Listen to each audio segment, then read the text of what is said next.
નમસ્કાર, બુલેટિનમાં આપનું સ્વાગત છે। સમાચારોની સાથે હું છું ચિત્રા। અત્યારના મહત્વપૂર્ણ સમાચારો પર નજર કરીએ। સમગ્ર રાજ્યમાં હવામાનમાં પલટો આવ્યો છે। અત્યારે આપણે જણાવી દઈએ કે અમદાવાદમાં પણ વાતાવરણ જે છે તે વાદળછાયું થઈ ચૂક્યું છે। વિરમગામ સહિતના વિસ્તારોમાં કમોસમી વરસાદ છે।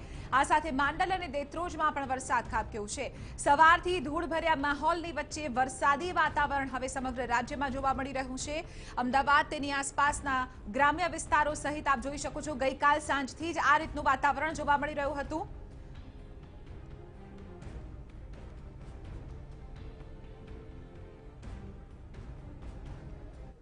આજ મુદ્દે વધુ જાણકારી મેળવીશું ટીવી 9 ના સંવાદદાતા જિગ્નેશ પટેલ પાસેથી। જિગ્નેશ, સૌથી પહેલા અમદાવાદની વાત કરવામાં આવે। અમદાવાદમાં ગઈકાલે ધૂળભર્યું વાતાવરણ હતું અને આપની પાછળ પણ જોવા મળી રહ્યું છે કે વાદળછાયું વાતાવરણ અને એક રીતે કહી શકાય કે કાળા ડિબાંગ વાદળો અહીં જોવા મળી રહ્યા છે। શું માહોલ, જિગ્નેશ?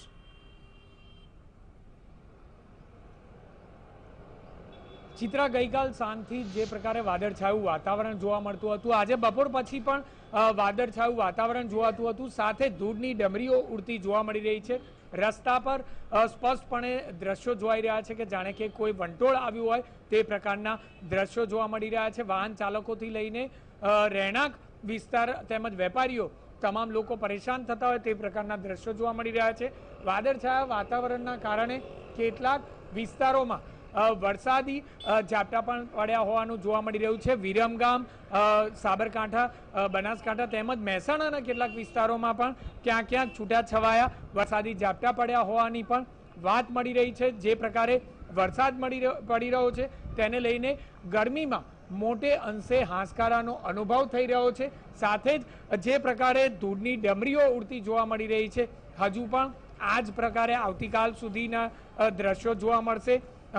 અને હવામાન વિભાગે જે પ્રકારે આગાહી કરી છે તે આગાહી પ્રમાણે હજુ પણ આ જ પ્રકારે વાદળછાયું વાતાવરણ રહેશે। વરસાદ કેટલાક વિસ્તારોમાં છૂટો છવાયો પડતો જોવા મળશે। તો સાથે જ જે મોરબી છે, સાથે જ રાજકોટ સહિતના કેટલાક વિસ્તારો છે ત્યાં કેટલેક અંશે કહી શકાય કે કર્યા પડ્યા હોવાની પણ વાત મળી રહી છે। જે પ્રમાણે ગરમીથી રાહત લોકોએ મેળવી છે, કારણ કે વાદળછાયું વાતાવરણ હોવાના કારણે અચાનક જ લોકોને 43 અને 44 ડિગ્રીમાંથી જે ગરમીનો પારો હતો તેમાંથી હાશકારાનો અનુભવ થયો છે। લોકોને જે આ વરસાદ છે તે વરસાદ ઠંડકના સ્વરૂપે મળ્યો છે અને ગરમીથી રાહત મળી છે। ત્યારે બીજી તરફ જો ખેડૂતોની વાત કરવામાં આવે તો કેરીના પાકને નુકસાન આ કમોસમી વરસાદના કારણે થવાની પૂર્ણપણે શક્યતા છે। તેમજ જે જગતનો તાત છે તેને પોતાના પાકને નુકસાન થવાની ભીતિ પણ સેવાઈ રહી છે। બિલકુલ જિગ્નેશ, અત્યારે તો રાહત ચોક્કસથી અમદાવાદવાસીઓને લાગી રહી છે, પરંતુ એક રીતે આ જો વરસાદી માહોલ બાદ જે પ્રકારની ગરમી હશે કદાચ તેમાં વધારો થશે, કારણ કે ઉકળાટ જેવી પરિસ્થિતિ ચોક્કસથી થશે જો વરસાદી માહોલ યથાવત રહેશે તો। હવામાન વિભાગનું આખરે શું કહેવું છે આ સમગ્ર મામલે, જિગ્નેશ?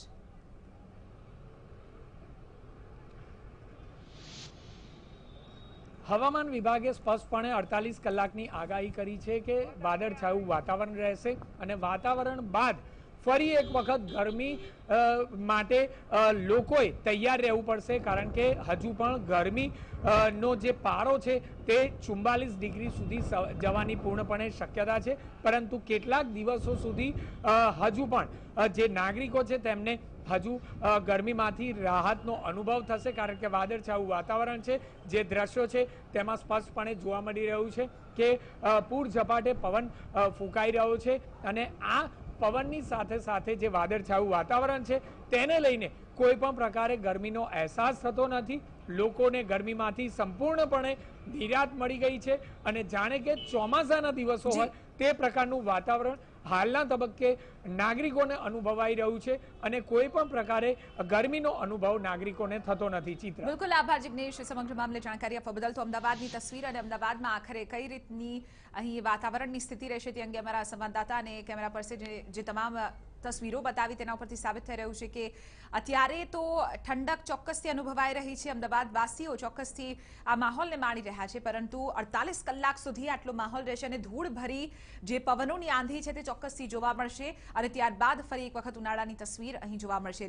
તે પછીની આ તસવીરો આપણે બતાવી રહ્યા છે જે વિરમગામ અને તેની આસપાસની જે તસવીરો છે કે જ્યાં વરસાદ પણ પડ્યો હતો. અમદાવાદમાં અત્યારે તો માત્ર વાદળછાયું વાતાવરણ છે, પરંતુ તેની આસપાસ જે ગ્રામ્ય વિસ્તારો છે ત્યાં વરસાદ રીતસરનો જોવા મળ્યો અને તમામ જે રસ્તાઓ હતા તે પણ અહીં પાણી જોવા મળ્યા. સાણંદનો ચિતાર આપી રહ્યા છે મારા સહયોગી નરેન્દ્રસિંહ જાદવ જોડાઈ ચૂક્યા છે.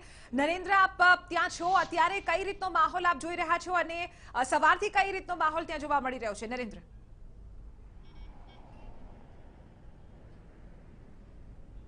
ચિત્ર, અત્યારે હું સાણંદથી વિરમગામ જતો જે હાઈવે છે ત્યાં છું. અહીં થોડા સમય પહેલા જ ભારે વંટોળિયો ફૂંકાયો હતો, એટલે મોટી માત્રામાં અહીં ધૂળ ઉડી હતી અને જે પવનનું જોર હતું તેના કારણે વાહનોને પણ થોડો સમય માટે અહીં હાઈવે ઉપર અટકી જવું પડ્યું હતું. જો કે અત્યારે પરિસ્થિતિ થોડી થાળે પડી છે તેવું કહી શકાય, કારણ કે થોડા સમય પહેલા જ અહીં એવા પ્રકારની પરિસ્થિતિ હતી કે જેનાથી વાહનો ચાલકો 1 ફૂટ દૂરનું અંતર પણ નહોતા જોઈ શકતા, એટલો મોટી માત્રામાં વંટોળિયો અહીં ફૂંકાયો હતો. પરંતુ અત્યારે પરિસ્થિતિ શાંત છે, પરંતુ જે રીતે વાતાવરણમાં અચાનક પલટો આવ્યો છે, થોડા છાંટા પણ અત્યારે અહીં શરૂ થઈ ચૂક્યા છે અને આ વાતાવરણમાં આવેલા પલટાના કારણે અહીંનું જે ગરમી હતી સદંતર દૂર થઈ ગઈ છે અને લગભગ 30 ડિગ્રીથી નીચે અત્યારે અહીં તાપમાન થયું છે, એટલે કે એકદમ ઠંડક અહીંયા પ્રસરી ગઈ છે. ઠંડો પવન અહીંયા અત્યારે ફૂંકાઈ રહ્યો છે. પરિસ્થિતિ ચોક્કસ હળવી છે, પરંતુ જે વંટોળિયો ફૂંકાયો હતો તેના કારણે વાહન ચાલકોને પારાવાર મુશ્કેલી પડી હતી, પરંતુ હવે આ હાઈવે ઉપર અત્યારે જે વાહન વ્યવહાર છે ફરી યથાવત થયો છે. ચિત્રા, બિલકુલ આભાર નરેન્દ્ર સમગ્ર મામલે જાણકારી આપવા બદલ. તો અમદાવાદને નજીકા વિસ્તાર છે સાણંદ કે જ્યાં પણ જે હાઈવે છે તેની તસવીરો અમારા સહયોગીએ બતાવી. આપ જોઈ શકો છો કંઈક આ રીતે આ સમગ્ર માહોલ અહીં સર્જાયો હતો અને ધૂળ ભર્યું વાતાવરણ ચોક્કસથી સમગ્ર રાજ્યમાં જોવા મળી રહ્યું છે.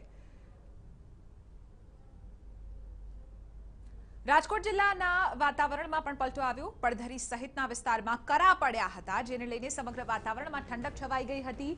બીજી તરફ રાજકોટ શહેરમાં ભારે પવનના લીધે ધૂળની ડમરીઓ ઉડી હતી.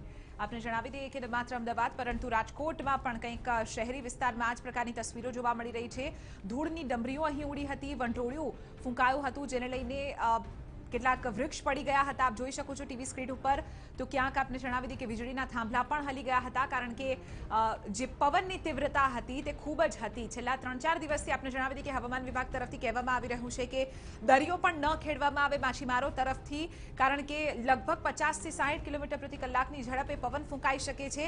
જે આગાહી સાચી પડતા તસવીર આપ જોઈ શકો છો કે જે પડધરી તાલુકાની તસવીર છે કે જ્યાં વૃક્ષો પડી ગયા હતા, ક્યાંક જે સાઇનબોર્ડ્સ હતા તે પણ ઉડીને અન્ય જગ્યા ઉપર જોવા મળ્યા. શહેરી વિસ્તારમાં ધૂળની ડમરીઓ ઉડતા એક રીતે અસ્તવ્યસ્ત આ તસવીરો આપ જોઈ શકો છો.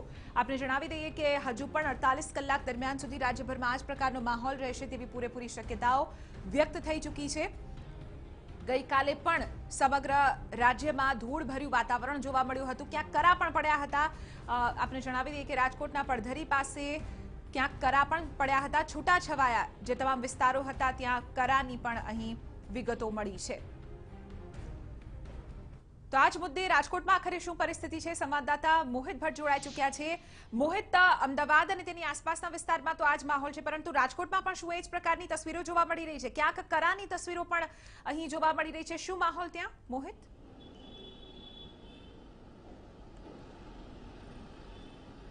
ચિત્રા, સ્પષ્ટપણે રાજકોટ સહિત સૌરાષ્ટ્રભરમાં અત્યારે વાદળછાયું વાતાવરણ છે. વાતાવરણમાં જે હવામાન વિભાગે આગાહી કરી હતી તે પ્રમાણે પલટો પણ આવ્યો છે અને સૌથી વધારે અસર એ રાજકોટના પડધરી અને આસપાસના વિસ્તારોમાં જોવા મળી રહી છે. પડધરીમાં આજે જે બપોરે અચાનક જ વાતાવરણમાં પલટો આવ્યો, ત્યારબાદ કરા પણ પડ્યા હતા અને કેટલાક વૃક્ષો છે તે પણ ધરાશયી થઈ ગયા હતા. સૌથી મહત્વની વાત છે કે જે રીતે જે બરફના કરા પડ્યા હતા તેને કારણે એક મહિલાનું પણ જે પડધરીના ખાખરાબેલા ગામ છે તે ખાખરાબેલા ગામે જે મહિલાનું મોત થયું છે. આપને હું જે રસ્તાના દ્રશ્યો બતાવવા માંગીશ કે જ્યાં પણ જે વરસાદ પડ્યો હતો અને વરસાદ રાજકોટમાં પણ પડવાને કારણે જે રસ્તા પર પાણી જે રસ્તા છે તે પણ ભીના થઈ ગયા હતા. સૌથી મહત્વની વાત છે કે જે રીતે હવામાન વિભાગે આગાહી કરી છે કે આજે જે વાતાવરણ છે તેમાં પલટો આવી શકે છે, માવઠાની જે શક્યતા વ્યક્ત કરવામાં આવી હતી તે જ પ્રકારનું વાતાવરણ અત્યારે જોવા મળી રહ્યું છે. જે રીતે વાતાવરણમાં પલટો આવ્યો છે ચિત્રા, તેના કારણે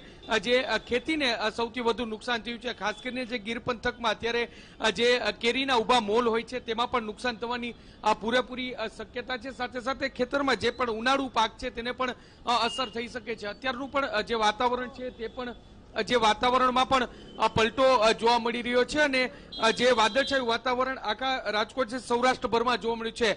રાજકોટના પડદરીની સાથે સાથે મોરબીના વાંકાનેરમાં સૌથી વધારે ધોધમાર વરસાદ પડ્યો છે અને ત્યાં પણ જે વરસાદી બરફના કરા છે તે કરા પડ્યા છે. આ ઉપરાંત જે મોરબી પંથક છે, જામનગર પંથક છે, જામનગરના જે ધ્રોલ અને જોડિયા વિસ્તાર છે તે ધ્રોલ અને જોડિયા વિસ્તારમાં પણ અત્યારે જે વાતાવરણમાં જે પલટો આવ્યો છે ને તેને કારણે ત્યાં પણ વરસાદી માવઠું છે તે પાણી ફરી વળ્યા છે. હાલમાં જે રીતે વાતાવરણમાં પલટો આવ્યો છે તેને કારણે ગરમીથી જરૂરથી લોકોને રાહત મળી રહી છે.